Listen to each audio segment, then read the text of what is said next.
Hello बच्चों। आज की वीडियो में इलास्टिसिटी चैप्टर में हम लोग इलोंगेशन ऑफ रॉड के बारे में बात करने वाले हैं।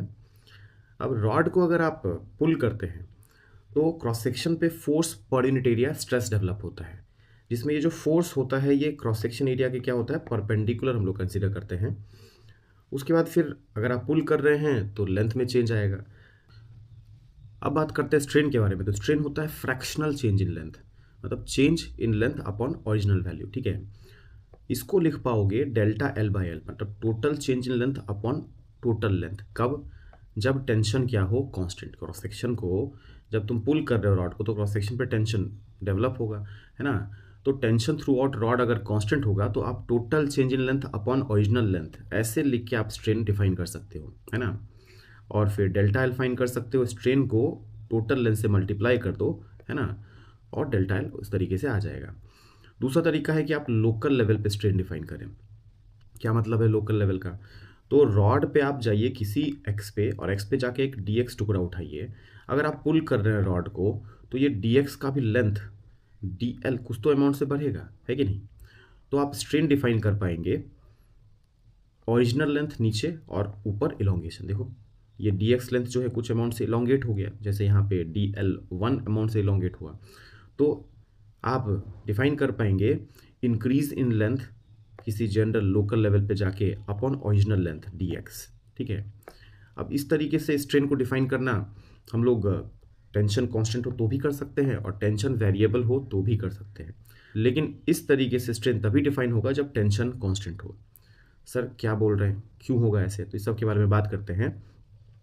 देखो, अगर आप दोनों तरफ से पुल कर रहे हैं रॉड को, किसी x1 लेंथ पे गए, x1 लेंथ पे dx लेंथ उठाएं एंड x2 लेंथ पे गए, सेम dx लेंथ यहाँ पे भी उठाएं।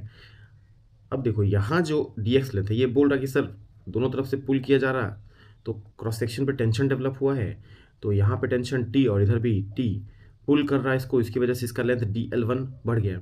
वही लेटस से यहाँ पे जो टेंशन है ये t डैश है लेटस से, तो इस dx लेंथ को भी खींच के बढ़ा दिया कितना, dl2 अमाउंट से। तो यहाँ पे आप स्ट्रेन डिफाइन करेंगे change in length upon original length local level पे, और यहाँ लोकल लेवल पे स्ट्रेन डिफाइन करेंगे change in length upon original length. बोलो बात है पक्की? अब अगर टेंशन कांस्टेंट है तो थ्रू आउट टेंशन कांस्टेंट तो दोनों सेम वैल्यू होगा। सेम वैल्यू होगा तो सोचो dx लेंथ यहाँ पे भी सेम है, सेम फोर्स से खींचा जा रहा है, यहाँ पे भी सेम फोर्स से खींचा जा रहा है, तो इलोंगेशन यहाँ और यहाँ पे क्या होगा, सेम, है कि नहीं। तो ये जो रेशियो होगा ये क्या होगा, सेम। मान लो कि यहाँ पे dx का लेंथ बढ़ गया है 10% से, है ना, तो ये 10% ऑफ dx होगा।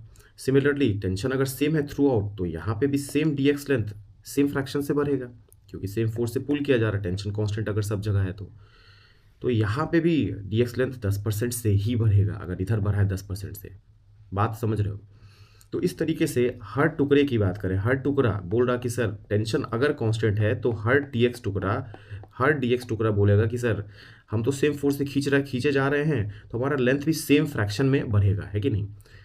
अब इंडिविजुअल हर जगह पे dx लेंथ 10%, सब 10% से बढ़ रहा है, 10% से बढ़ रहा है, तो स्ट्रेन तो पूरे रॉड का भी लेंथ 10% से ही बढ़ा होगा, है कि नहीं। अगर सब जगह स्ट्रेन सेम है, क्यों? क्योंकि टेंशन सेम है ना। तो टेंशन सेम तो स्ट्रेन सेम, तो फ्रैक्शनल इंक्रीज इन लेंथ हर टुकड़े का सेम, और हर टुकड़े का same fractional increase in length, तो टोटल रॉड का भी increase in length same amount से होगा, है कि नहीं। तो आप टोटल लेंथ को 10% बढ़ा हुआ एज्यूम कर लो, तो आप बोलोगे कि delta L will be, strain sir 1/10 आ रहा है तो delta L will be L/10 के बराबर, है कि नहीं, L/10 के बराबर डेल्टा एल डायरेक्ट लिख पाएंगे आप टोटल चेंज इन लेंथ। ठीक है, तो इस तरीके से आप जो है स्ट्रेन जब कांस्टेंट होता है टेंशन तो strain total change in length upon length के बराबर लिख पाएंगे, क्योंकि थ्रू आउट स्ट्रेन भी क्या होगा, सब जगह कांस्टेंट। और आप डेल्टा एल को डायरेक्ट फाइन कर पाएंगे स्ट्रेन इनटू टोटल लेंथ लिख के। बात समझ रहे हैं? जब टेंशन क्या होगा, कांस्टेंट होगा, उस समय आप स्ट्रेन को लिख पा रहे डेल्टा एल बाई एल, है ना। तो टोटल इंक्रीज इन लेंथ को total length original length into strain कर देंगे तो उससे टोटल चेंज इन लेंथ आ जाएगा, है ना। और स्ट्रेन को स्ट्रेस अपॉन यंग्स मॉडुलस लिख पा रहे हैं, और स्ट्रेस को force perpendicular to the length upon area लिख पा रहे हैं स्ट्रेस को, तो इस तरीके से एफ एल अपॉन ए यंग्स मॉडुलस करने पे टोटल चेंज इन लेंथ आ जाएगा। अब ऐसे कौन कौन से केसेस हैं, तो देखिए दीवार से रॉड जो है कनेक्टेड है, इसको F4 से आप खींच रहे हैं, या फिर रॉड को दोनों तरफ से F4 से खींच रहे हैं, तो इधर और इधर का फोर्स बैलेंस हो जाएगा और एक्सेलरेशन क्या हो जाएगा, जीरो। जब दीवार से कनेक्टेड रॉड को आप पुल कर रहे हैं तो दीवार भी इसको अपनी तरफ पुल कर रहा होगा, सेम सिचुएशन है ना, मूव तो कर नहीं रहा, एक्सीलरेट तो कर नहीं रहा, तो दीवार भी F4 से ही खींच रहा होगा। ठीक है, इस दोनों ही केस में देखिए किसी क्रॉस सेक्शन पे आप जाते हैं यहाँ पे, तो टेंशन इस तरीके से लगेगा अवे फ्रॉम रॉड, है ना, away from object along the length, और एक्सेलरेशन जीरो है, तो फिर F और T क्या होंगे, बैलेंस होंगे, और ये किसी भी एक्स पे होगा, है कि नहीं, किसी भी एक्स पे आप जाएंगे तो ये बात ट्रू होगा। यहाँ देखिए, यहाँ देखिए, यहाँ देखिए, सब जगह टेंशन क्या होगा, F के बराबर। दूसरा सिचुएशन देखो, कब टेंशन कांस्टेंट है, मासलेस रॉड है आपके पास, रॉड है मासलेस, इस तरीके से हैंग कर रहा है, और इस रॉड को आप F4 से जब खींचे हैं, तो फिर जो है टेंशन की बात करें तो देखिए किसी भी एक्स पे जाके आप टेंशन की बात करें तो टेंशन अवे फ्रॉम बॉडी लगा एंड अलोंग द लेंथ, ये टेंशन इसको बैलेंस करा क्योंकि एक्सेलरेशन तो जीरो है, बात पक्की है। तो यहाँ पे टेंशन जो है ये F के बराबर हो गया, tension is equal to F। वही जो है इस वाले केस में टेंशन जो होगा, यहाँ पे जो टेंशन होगा ये mg के बराबर हो जाएगा। ठीक है, थ्रू आउट टेंशन क्या कांस्टेंट, किसी भी एक्स पे जाएंगे तो यही बात होगा जब रॉड क्या है, मासलेस है। तो ऐसे सिचुएशंस में आप जो है जो फोर्स कांस्टेंट फोर्स, टेंशन का वैल्यू जो फोर्स कांस्टेंट के बराबर आ रहा है, इसको या फिर इसको या फिर इसको डिफरेंट केसेस में इस F को उठा के यहाँ पुट करेंगे, है ना, यहाँ पुट करेंगे, तो इस अलग अलग केसेस में रॉड का जो इलोंगेशन है ये अब हम लोग को मिल जाएगा। ठीक है, लेकिन अगर टेंशन अलग अलग क्रॉस सेक्शन पे अलग अलग हो तो क्या होगा, तो यहाँ पे टेंशन जो है और यहाँ पे जो टेंशन है वो अगर डिफरेंट है, तो सेम dx लेंथ और सेम dx लेंथ यहाँ जो लिए हैं, दोनों का खींचने वाला फोर्स यहाँ और यहाँ में क्या है, अलग, तो इलोंगेशन दोनों का सेम अमाउंट में नहीं होगा, है कि नहीं, और इलोंगेशन अगर सेम अमाउंट में नहीं होगा तो स्ट्रेन जो है ये भी डिफरेंट ऑब्जर्व होगा। बात आ रही है समझ में, तो दोनों जगह पे स्ट्रेन डिफरेंट, और इवन बोलो कि टेंशन एक्स के साथ अगर अलग अलग है तो हर different dx length different amount से इलोंगेट होगा। तो आप टोटल चेंज इन लेंथ अगर फाइंड करना चाहते हैं तो आपको हर एक dx से उसका इलोंगेशन पूछना पड़ेगा कि तुम कितना इलोंगेट हुए, पहला बोलेगा dl1, दूसरा बोलेगा हम dl2 इलोंगेट हुए, तीसरा बोलेगा हम dl3 इलोंगेट हुए, है ना, ऐसे करके हर एक का इलोंगेशन इंडिविजुअली पूछना पड़ेगा और सबको ऐड करना पड़ेगा, क्योंकि टेंशन अगर वेरिएबल है तो हर एक का इलोंगेशन अलग अलग हो रहा है, तो आप टोटल रॉड पे कोई एक इलोंगेशन अप्लाई नहीं कर सकते। जैसे टेंशन कांस्टेंट के केस में बोले थे कि 10% सबका इलोंगेशन हुआ है, तो इंडिविजुअली एक एक टुकड़े से ना पूछ के आप टोटल रॉड को ही 10% से लेंथ इंक्रीज करा दिए थे, है ना, बात आ रही समझ में। तो यहाँ पे इंडिविजुअली हर dl1 हर dx का जो elongation dl1 dl2 dl3 dl4 होगा उस सबको इंडिविजुअली ऐड करना पड़ेगा, क्योंकि ये dls इलोंगेशंस सेम नहीं होंगे, अलग अलग होंगे। ठीक है, तो वैसे केस में वही बात लिखा है कि टेंशन अगर डिफरेंट है तो स्ट्रेन्स अलग अलग होंगे, तो किसी लोकल लेवल पे जाके आपको स्ट्रेन डिफाइन करना पड़ेगा। एक्स पे जाके इस dx का इलोंगेशन बोले, देखो टेंशन से तुम्हारा जो इलोंगेशन हो गया dl, तो तुम्हारा स्ट्रेन इतना आ गया, और स्ट्रेन आ गया है तो स्ट्रेन से आप जो है आ जाएंगे dl पे, इसका इलोंगेशन पूछे। ठीक है, और स्ट्रेन को आप लिख सकते हैं tension upon ay, stress upon Young's modulus, और स्ट्रेस को tension upon area of cross section, इसको उठा के यहाँ पुट कर दिए, तो dl जो छोटा सा इलोंगेशन इस छोटे से dx का वो आएगा, और टोटल इलोंगेशन के लिए क्या बोलेंगे, हर छोटे छोटे टुकड़े का जो इलोंगेशन है dl1 dl2 dl3 dl4 इस सबको आप ऐड कर दीजिए तो टोटल इलोंगेशन आ जाएगा। और कंटिन्यूस समेशन क्या होता है, इंटीग्रेशन, मतलब dl का आप इंटीग्रेशन अगर करते हैं x इज इक्वल टू 0 से लेके x is equal to l तक में, तो हर एक का कंट्रीब्यूशन इन इलोंगेशन आप एक प्रकार से ऐड कर रहे हैं इंटीग्रेशन से। ठीक है, बात है पक्की। तो डेल्टा एल टेंशन वेरिएबल के केस में रॉड में इस तरीके से आएगा, जिसमें आप जो टेंशन वेरिएबल है उसको x के साथ कैसे वैरी कर रहा है ये यहाँ पे पुट कर दीजिए, और x इज इक्वल टू 0 से x is equal to l में इंटीग्रेट कर लेंगे तो इलोंगेशन आ जाएगा। बात आ रही है समझ में। तो देखिए यहाँ पे टेंशन जो है as a function of x जो वेरिएबल है उसको पुट करके इंटीग्रेट करेंगे तो आंसर आएगा।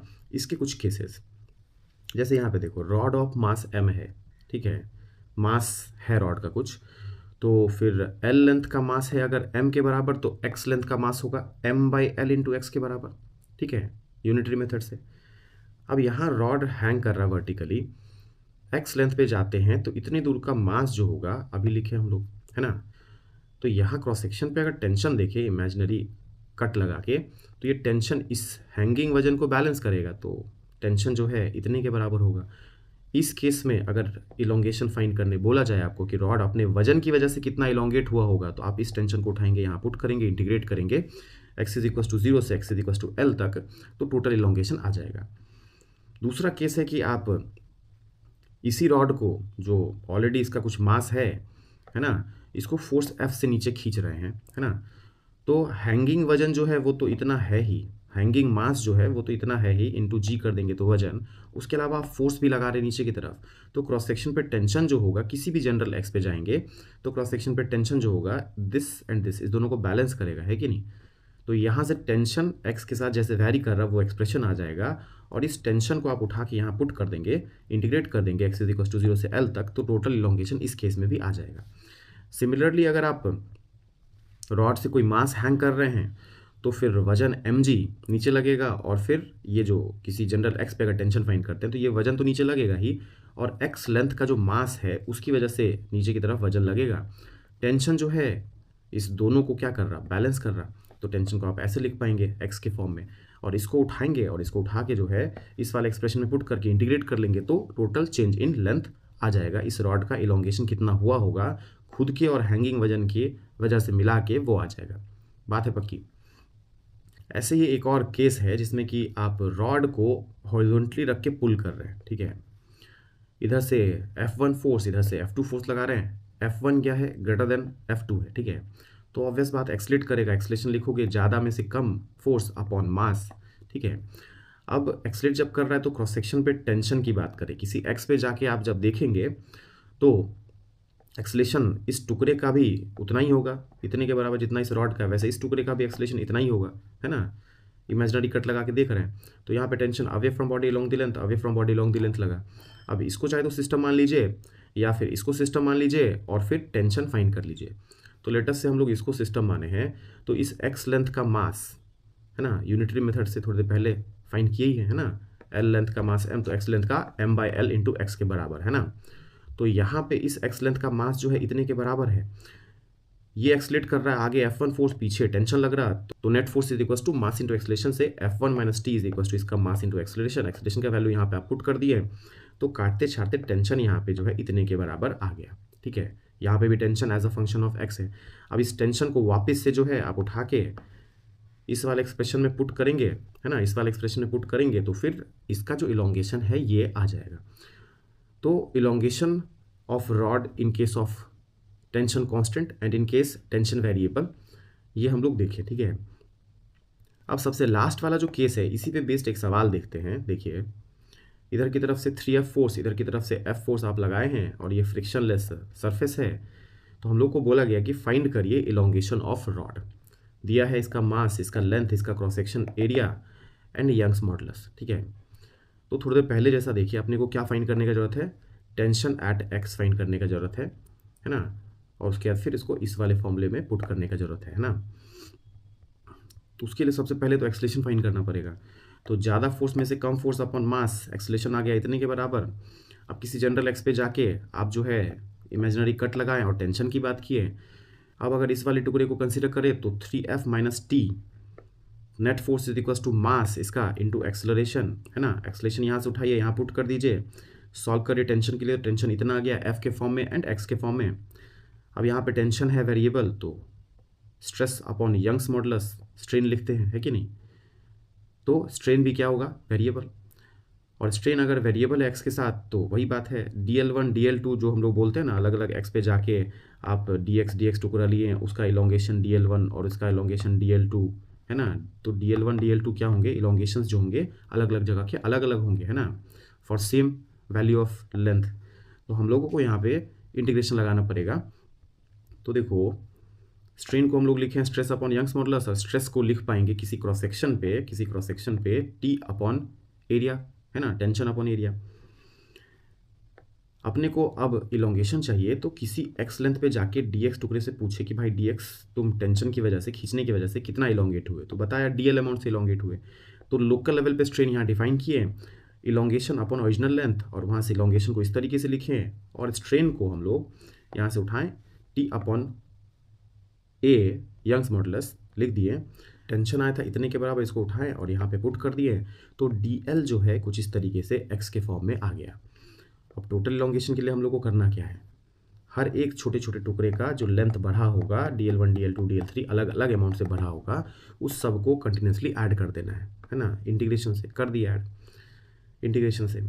अब इसको इंटीग्रेट करेंगे आप, तो देखो 3 के साथ dx आएगा तो 3x, और फिर यहाँ पे जो है -2x² है ना, इंटीग्रेशन x²/2, और नीचे l था तो ऐसा होगा। अब आप अपर लिमिट पुट करेंगे l तो ये आ जाएगा, और लोअर लिमिट पुट करने पे तो 0 ही आएगा, है कि नहीं। तो हम लोगों का आंसर इतने के बराबर डेल्टा l का आया। सबट्रैक्ट करने पे, कैंसिल करने पे यहाँ से l को आंसर इतने के बराबर आ गया। बात है पक्की।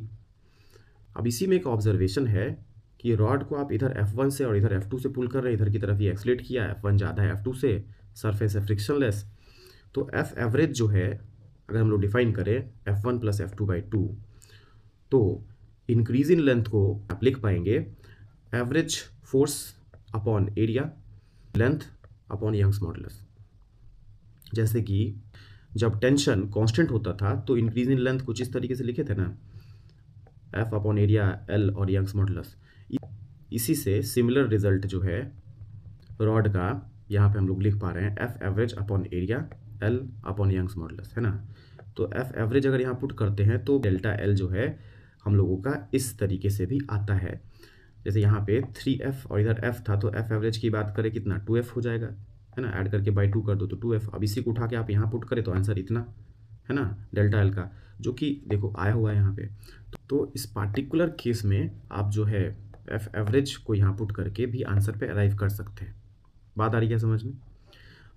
तो आज की वीडियो में हम लोग क्या क्या बातें सीखे कि स्ट्रेन इतना लिखना कब होगा ट्रू, जब टेंशन कांस्टेंट हो, है ना।